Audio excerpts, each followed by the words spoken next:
All right, so what I'm going to just demonstrate right now is a feature in ArcMap called hyperlinks. And you've seen hyperlinks before in other types of software. Here, it's not much different, except we put them right in on the display of the map. So what I have here is a map of Trapping Lake at Fall Camp. And the layer we're going to be looking at for this demonstration is this one here called Activities. So it's some of the different activities that take place during the fall camp exercises.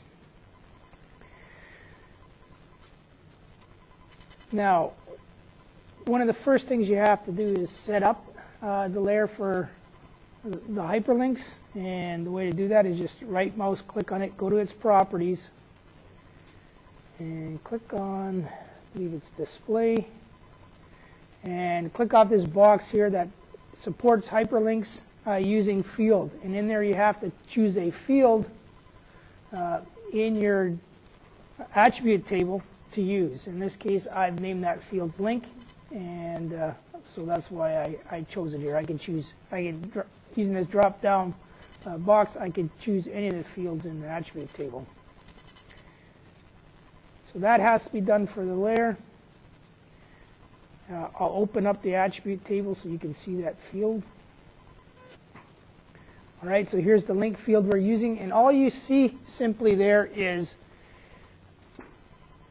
the attribute for each of the different records that are going to have a link to it are simply the name of the JPEG image. So regen.jpg, psp.jpg, and in this field you could type in the whole address for that folder, such as, say it was C, My Documents, GIS, hyperlinks.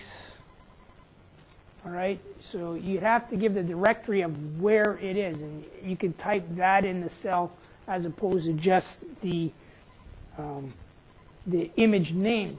But the way I get away with just putting in the image name there is if we go to, I'll minimize that attribute table, if I go to File and go to the document properties, you see right down here in the window, there's a hyperlink base. And what that hyperlink base is doing for me, it's directing it to a folder where all my hyperlinked photos are stored, or all my hyperlinked documents are stored.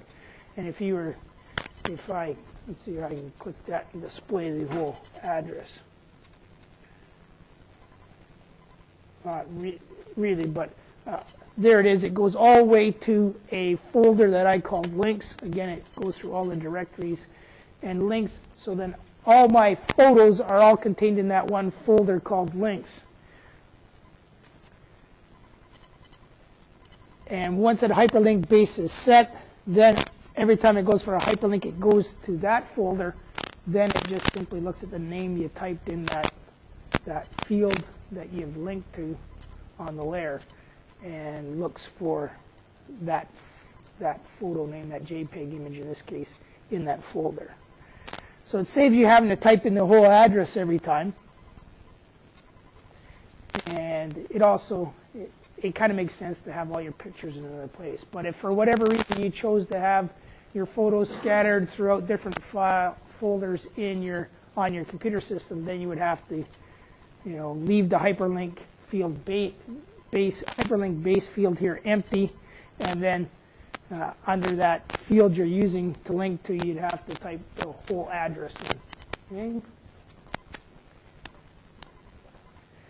So once you've done those two things, it's simply a matter of get the hyperlink tool to work. If the layer you've chosen has hyperlinks in it that are going to work, this little icon here, it's a yellow lightning bolt, will be colored. Otherwise, if there were no hyperlinks, or hyperlinks were set up in that layer, the lightning bolt would be kind of grayed out. So I'm going to click on that tool, and if you notice, all my icons in the current layer that have hyperlinks to them now have a little blue dot on it. Now if I take the bottom of that lightning bolt and touch that blue dot, you'll see the address of the link, and all I do is click on that and it opens up the picture in this case. Again, you could choose to link any type of document you want. If you had a Word document, say a report you wrote in regards to this activity, you could have it brought up by a hyperlink as well, as opposed to the picture. You can also put hyperlinks to URLs, if for whatever reason you want to do that, some web address somewhere, or you can even attach scripts to them. We talked about scripts in the other demo. So it's as simple as that, all right? Sometimes it's a little bit confusing getting the proper address set up, but if you just, once you get the address in the hyperlink space set correctly, that shouldn't be a problem. Now, I think I'm just going to take one more look at properties here.